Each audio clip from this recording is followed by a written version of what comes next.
NHL defensemen are putting on a show. We've got lots to cover with the exceptional play of defensemen today and a milestone for Rod Brindamore, plus our women's hockey segment and an exciting slate of weekend games ahead. All that and more on today's Locked On NHL podcast. You're Locked On NHL, your daily podcast on the National Hockey League. Part of the Locked On Podcast Network, your team every day.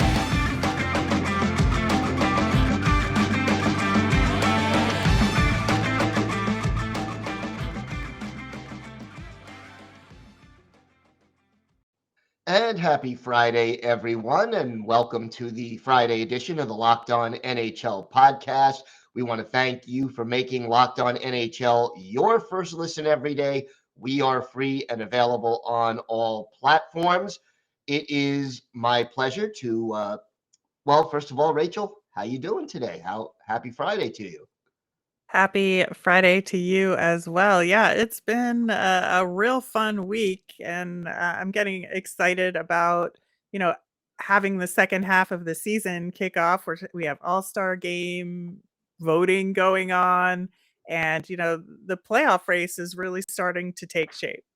Yeah, it is. It's coming into focus, and we were talking just before we started recording.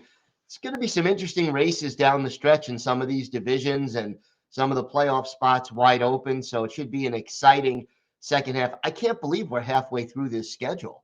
It really went very quickly. Yeah, I cannot believe we are almost at the All-Star break. Time flies. Big story last night in the NHL. How about the Seattle Kraken? 7 straight wins, and they end the Boston Bruins home regulation point streak. Pretty impressive performance and a shutout for the Kraken. Yeah, that's the part of it that I think is the most intriguing, that you look at Boston and their just ability to score almost at will and, come back from all sorts of situations. And I think we talked about it even on this show, that the Bruins have been able to win all sorts of different kinds of games over the course of the season. And the fact that the Kraken were able to just shut that down completely is a huge accomplishment. No question. And then for Boston, their first regulation home loss since April 14th of this year, or of last year now, because we're in 2023. That is just an impressive performance. And, it's not easy for West Coast teams to travel east while the Kraken are sort of blowing that theory out of the water. Yeah, I think so. It's been really remarkable to see the Kraken in their second season take such a remarkable leap forward in their progress. And I know when they came into the league, there was a lot of expectations on them just simply because of how Vegas had performed in their first year. And obviously we saw their expansion draft, and, things just didn't really come to fruition. And I think that to have them, have a lot of pieces click into place the second season for them, and I think it's just a really cool story, and it's so much fun for those fans who are so enthusiastic from the beginning. No doubt about it. And back-to-back shutouts for Martin Jones as well. And then we had some Love me some Martin Jones. Yeah. Yeah, we had some drama at Madison Square Garden, and we begin our focus on defensemen. Keandre Miller tying the game against the Dallas Stars with 1 second left in regulation, and then Adam Fox getting the overtime game winner for the Rangers to pull off the victory. Yeah, one of the most exciting games we've seen in a long time. 1 second, and then both key goals scored by defensemen in this game. Keandre Miller is just a star. I love him.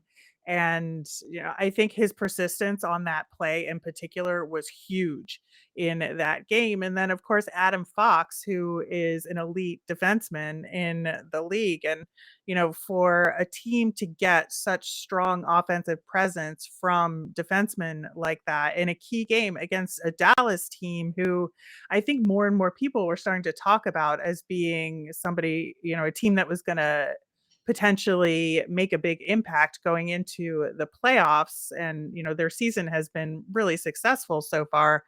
That was a huge victory for the Rangers, who have been kind of struggling. I wouldn't say they've played badly. I'm just saying, like, their identity has been a little bit in question over the last month or so. So I think this is a really, statement game for them as well. Very emotional win, and you could feel the electricity in the building after they pulled that off. But if we're talking about defensemen, let's talk about Carolina. 5 out of their 6 goals come from defensemen, and that is a rare occurrence and a big game for them, beating New Jersey, or extending their lead rather over New Jersey in the division, and Rod Brind'Amour winning his 200th career game as head coach.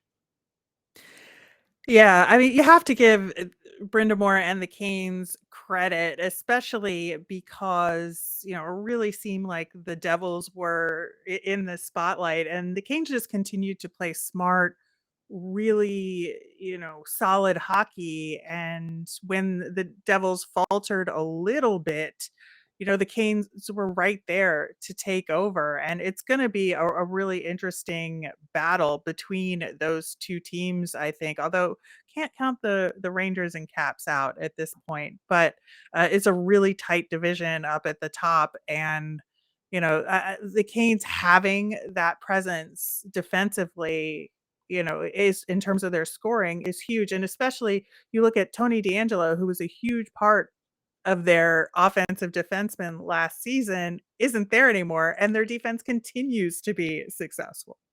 Yeah, it's very, very impressive the way that they are playing, and also congratulations, obviously, to Rod Brind'Amour on reaching that milestone. Another milestone: Quinn Hughes gets his 200th career point, the third fastest active defenseman to hit that mark. Only Cale Makar and Adam Fox did it quicker, and Quinn Hughes doing it in 242 regular season games. Yeah, I think it's interesting with the Hughes brothers that Quinn is such an outstanding player, but having, his two brothers playing in the Devils organization, obviously, Luke isn't there yet, but I think, with Jack being such a strong player, and he's playing tremendous hockey right now. Sometimes, Quinn gets buried a little bit, especially playing out west. And so I'm really excited for him. And, again, with these defensemen who are making huge impacts on their teams, I think that we need to make sure that we don't sleep on Quinn. Yeah, gotta keep Quinn in mind. One other defenseman honored last night, PK Subban, recognized by the Montreal Canadiens before their game. Talk to me about the legacy of PK Subban. Yeah, I'm so happy that he and the Montreal organization are really coming back together. And I know, like, when he left Montreal, it was really sad. And he had this huge relationship with the children's hospital there, and continued to throughout his career. The rest of his career, which was really wonderful to see. Always went back to visit the kids there. And you know, to have him, after his playing days are over, come back and, become a part of the continuing Montreal Canadiens legacy. And their alumni is such a huge part of what they do in their community and game presentation, that it feels only natural that PK should be a part of that. Yeah, I was glad to see those fences mended and to have PK Subban take his rightful place in Montreal Canadiens history. We have got a lot more to do on today's show. We have our bi-weekly women's segment with Erica Ayala coming up. And of course, we'll take a look at this weekend's exciting NHL action. But first, why don't you tell us a little bit about Built Bar? Looking for a delicious treat but don't want all of the fat and calories? Then you gotta try a Built Bar. We just got through the holidays. I know my goal is to eat a little healthier this year, and if you are too, you gotta try Built. Healthy is actually tasty and it's perfect for your New Year's resolution. What makes them so good? Well, for starters, they're covered in 100% real chocolate. They come in super delicious flavors. They've got peanut butter brownie and churro, coconut almond, only 130 calories and 4 grams of sugar with a whopping 17 grams of protein. And you don't need to wait now to get a box. We've been talking about ordering yours at built.com. You can still do that, but you can also get them at your local Walmart or Sam's Club. So head to your nearest Walmart today, go to the pharmacy section. You can grab yourself a box of Built Bars. They've got a 4-bar box of cookies and cream, double chocolate, or coconut puffs. And if you're close to Sam's Club, run in and grab a 13-bar box with all of our hit flavors like brownie batter and churro. You can thank me later. And welcome back to the Locked On NHL podcast. It is time for our bi-weekly segment on women's hockey. And when we do that, we always welcome in Erica Ayala, also the host of Locked On Kraken. And Erica, welcome back to the show. Always great to have you. Sorry about that. I forgot how podcasts work for a minute. Thanks so much for having me back. Always a pleasure to join both you and Rachel, and of course to talk not just hockey but women's hockey. So, biggest story of the week. Let's start there. Yeah, absolutely. Last time we spoke for the women's hockey spotlight, we of course were talking about the U18 Women's World Championships. That tournament not only has started, but is already into the semifinals. And there's one player in particular that we're going to start with, Gil and Rachel, and that is Nila Suposanova. She is the leading scorer for not only the Slovakian team, but for the entire tournament. She's got 7 goals and 3 assists, and one of those goals has been making its rounds because she successfully executed the Michigan, and so she's been getting a lot of shine. 14 years old and already tearing up international competition. Very unbelievable. Go ahead, Rachel. So how is her team doing overall? So for Slovakia, unfortunately, they couldn't find their way to the semifinals. I think they had a solid tournament, definitely middle of the pack for this women's tournament, but they weren't able to get past some of the more heavy hitters, the more consistent teams, which of course includes the United States, Canada, and then Sweden, who is hosting this year, and Finland. And who are some of the standout players from the tournament that caught your eye?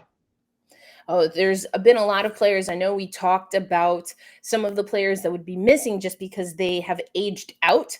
But you have goaltenders like Hannah Clark for Canada, who is leading the tournament in save percentage. Then you also have Talina Benderer for Switzerland, and she has the best goals against average at 1.33. So I think I always like looking at the goalie stats, because if you look at some of these teams that, again, are maybe not top 4, a lot of the times their goaltenders are their best players, and they see a barrage of shots and are often the players that are keeping their team in games. That being said, of the 4 teams remaining in the tournament, you also see that Sweden overall as a unit, they have the most shots saved and the most goals for. So they've pushed aside 148 shots in the tournament and also have potted in 17 goals. So I think it's going to be interesting to see how Sweden on home ice is going to perform the rest of the way.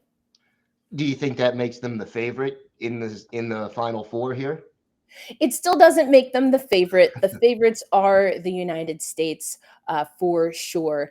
And, the favorites are the United States and Canada, I should say, for sure. Those 2 teams continue to be dominant. We know that Canada is looking to repeat, whereas the United States played very well last year and didn't necessarily like how they were able to perform, especially offensively in the gold medal match. So they might have an axe to grind now that we are in the semifinal.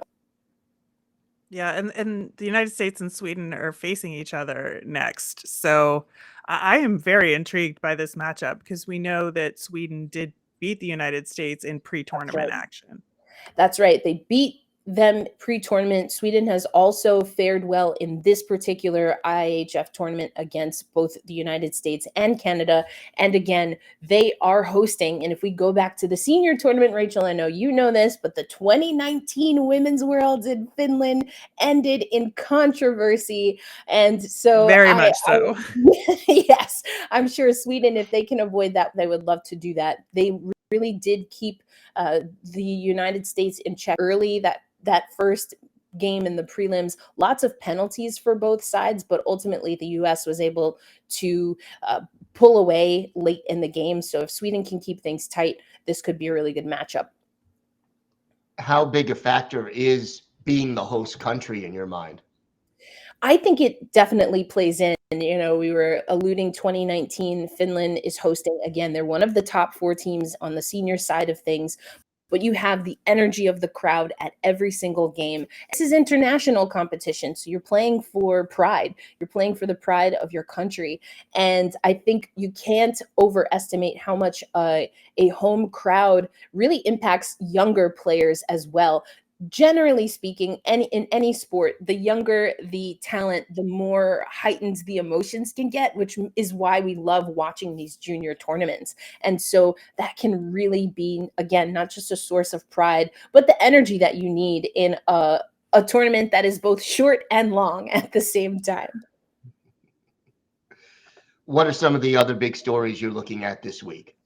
Well, of course, we've returned to action in the NCAA and U Sports system and in professional hockey, women's hockey. So we'll start with a weekend game that's happening in the Premier Hockey Federation. The Pittsburgh Penguins and the PHF have partnered once again. They have done so for the last handful of years. They've hosted a neutral site game. And as it turns out, all of those games have been the Connecticut Whale playing at home in Pittsburgh. And this year they will host the expansion team, the Montreal Force. What I really like about this game, Gil and Rachel, is that the Connecticut Whale have reached back into the history of women's hockey in the Pittsburgh area, and they will be honoring the Pittsburgh Pennies, including having, I believe it's 5 original members of that organization. Of course, they weren't playing professionally. Wow. Yeah, it's really exciting. They're going to have 5 original members there. They're going to have throwback jerseys. The Heinz Center, which is a historical center in Pittsburgh, has been involved in promoting it. So I'm really excited for that. A little bit gutted that I can't be there, but it's going to be a good time. And speaking of NHL and women's pro hockey partnerships, the Tampa Bay Lightning have partnered once again. It's been announced with the PWHPA. That's a primarily Canadian-based women's pro league, and February 24th through 26th, so next month, that is going to take place at the Lightning's facility, and that will include a Try Hockey for Free clinic that will be hosted by former pro hockey player in the NWHL, which of course the PHF inherits that history, and that's the one and only Kelly Stedman. Man, that was a fun player to watch, has been through the coaching ranks in the NCAA, and will be hosting a Try Hockey for Free clinic with the PWHPA. And then finally, I mentioned NCAA is returning to action. We've already had a lot of pretty good games, but I'll take this moment to also talk about a game that I will be calling. I will be the play-by-play announcer on NESN today as the Vermont Catamounts take on the Providence Friars in Hockey East action. These two teams took to the ice last weekend, and Vermont swept at home ice. So now the Friars looking to tilt the ice in their favor. That's going to be at 7 p.m. Eastern time, again on NESN. Well, That that is is exciting, and I wish excellent. you all the best. And Yeah, I should do be want to go back to go ahead. Pittsburgh a little bit Yeah. because, I think that I feel like there's this giant spotlight on the city of Pittsburgh and women's hockey that both the Yes, PHF and the PWHPA have held events there. I was that's recently right. at the PWHPA showcase in Pittsburgh, and it was a wonderful event. And you have to think that Pittsburgh is at the top of a list of any official expansion for a league.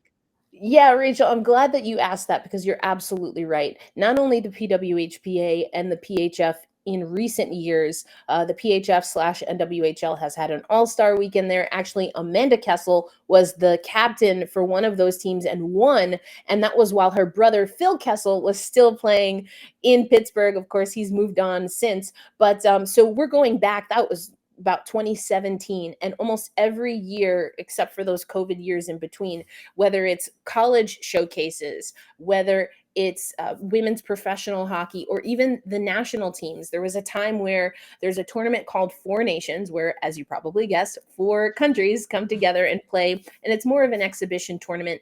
And Sweden was supposed to host that, but due to some conflicts they were having with their federation, that got canceled. And so Pittsburgh and the Penguins stepped in, and the United States and Canada actually hosted a co-branded kind of exhibition and training camp. So the Pittsburgh market, to your point, not only do we now know that they have women's hockey history, but they've been engaged at all levels. And so I do think it's only a matter of time. Do they go with one league versus another? Do they continue to host the PWHPA and the NCAA and the PHF and just kind of be an open market? I don't know what that looks like, but I think you're absolutely right. We have to circle Pittsburgh now when it comes to women's hockey. And then, of course, you've got actually somewhere where Kelly Stedman used to coach or was an executive in Robert Morris, kind of in that area. So there's also a lot of college hockey that's coming up in the ranks. Should be interesting and some great hockey to look forward to. Good luck tonight, Erica. Why don't you tell our viewers and our listeners where they could find you and where they could find more information about women's hockey?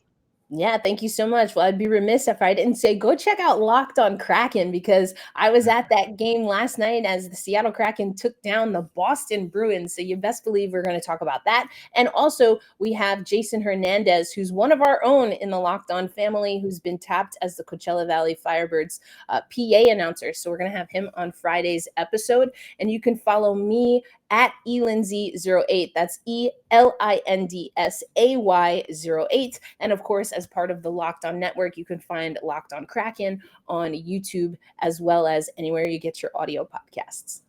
All right, Erica, always a pleasure. Thanks for joining us today. Thanks, Gil. Thanks, Rachel. Enjoy your weekend, everyone.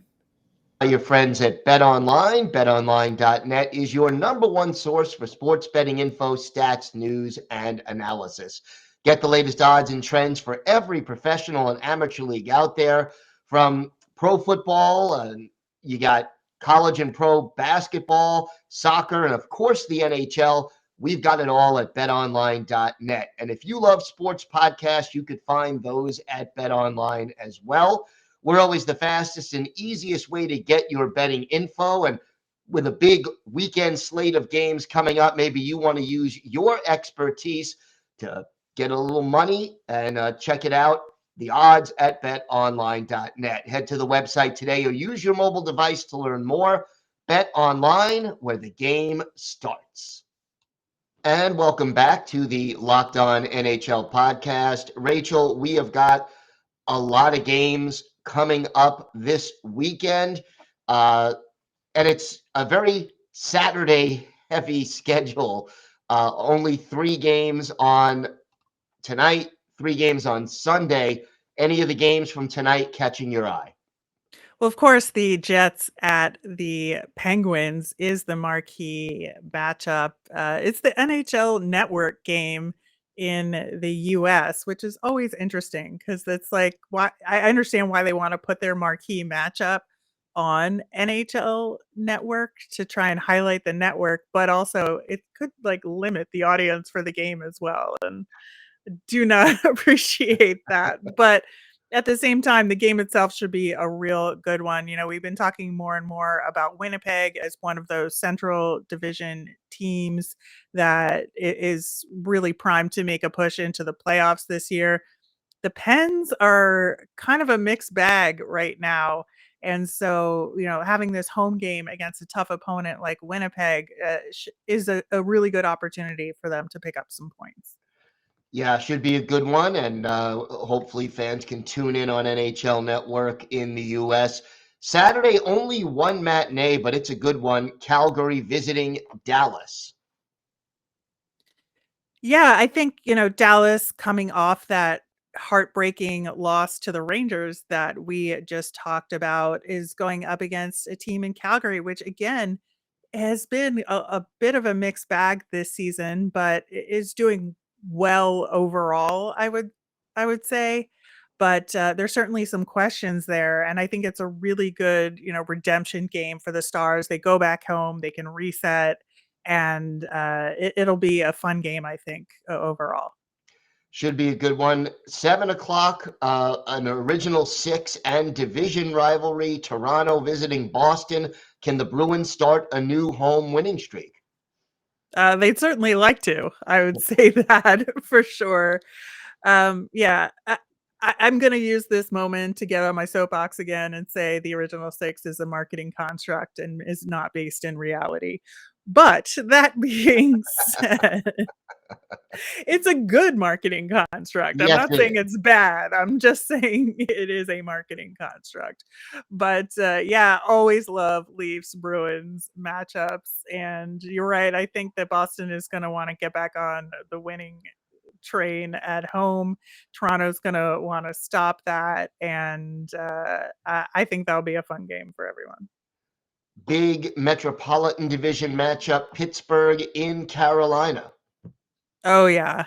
I think, these are two of the three teams at the top of the division. And, we just talked about Carolina having some really strong defensemen, and they are battling to stay atop that division. Pittsburgh will be coming off the back to back against Winnipeg. So I think that it's going to be a tough road for the Pens to win in Carolina there. Your Philadelphia Flyers in Washington for another division rivalry game. And hey, the Flyers are playing better hockey lately. They really are. And I would say there's a couple of things there. The power kill from Brad Shaw, the assistant coach that Torts worked with in Columbus, has now really come into fruition. The Flyers actually lead the league in shorthanded goals this season, which is pretty remarkable. And they've really put a strong defensive structure into play. They beat the Caps the other night, so this is the second half of a home and home series, and they pretty much held Alex Ovechkin to some quality shots on goal, but didn't get on the scoreboard. And with Backstrom and Wilson back, the Caps were looking to kind of get back to having their core together, and they're taking a little bit of time to get back into the rhythm, which totally makes sense. But I think that the Flyers are 7-3 in their last 10 and are looking to continue to play like really solid, structured hockey. Tampa Bay in St. Louis, and the Blues are a tough team to figure out this year. I don't know, man. I think sometimes they're outplaying expectations, and sometimes I think they're a bitter disappointment. And there's no in between with them right Yeah. now. Yeah, it's been that kind of a season. How about Buffalo in Nashville? Two teams sort of fighting for playoff relevancy, and two teams that, I'm liking Buffalo more and more as the season goes on. Yeah, I think so. Although the Flyers did win against Buffalo recently pretty Yeah. handily. So I will say that. But I think Nashville is actually really interesting to me right now because you can tell like the battle is there, and they're coming through with some key wins, but then also making some huge mistakes out there at the same time and like struggling to recover from them. And I think they just really need to get a little bit more consistent overall, but the pieces are there. Like you can see the pieces are there for them to be successful. Absolutely.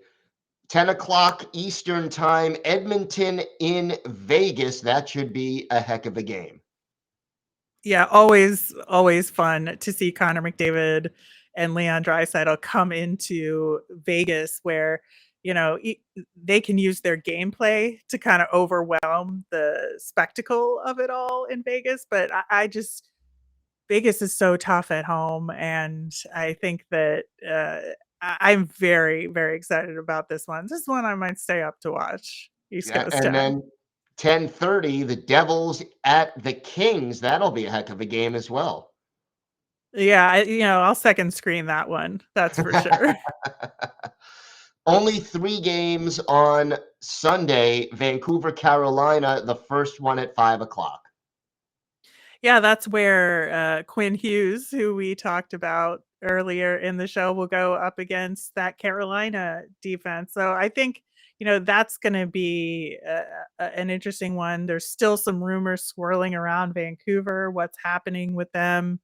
Obviously, this year they had planned for it to be a lot better than it has turned out to be. And facing a team like Carolina who has it all together, to try and prove a point for Vancouver is going to be real difficult. Yeah, that is going to be a challenge. And then Montreal at Madison Square Garden to take on the Rangers, back-to-back New York games for the Canadiens this weekend. Yeah, that's another quote unquote original 6 matchup Yes, it is. there. But yeah, the Habs coming into Madison Square Garden is always a good time. A lot of red, white, and blue there. For both teams. Yeah. Absolutely. Absolutely. All right. Well, that is going to do it for us on today's episode. I will be back on Monday as I bring in 3 hosts from around the league to discuss the biggest stories from around the NHL. I want to thank everyone for making Locked On NHL your first listen today. For your second listen, check out Locked On NHL Prospects, your daily podcast covering the next generation of hockey superstars leading up to the NHL draft. Locked On NHL Prospects, available on YouTube and wherever you get your podcasts. Have a great weekend, everyone. Stay safe, and thanks for listening to the Locked On NHL podcast.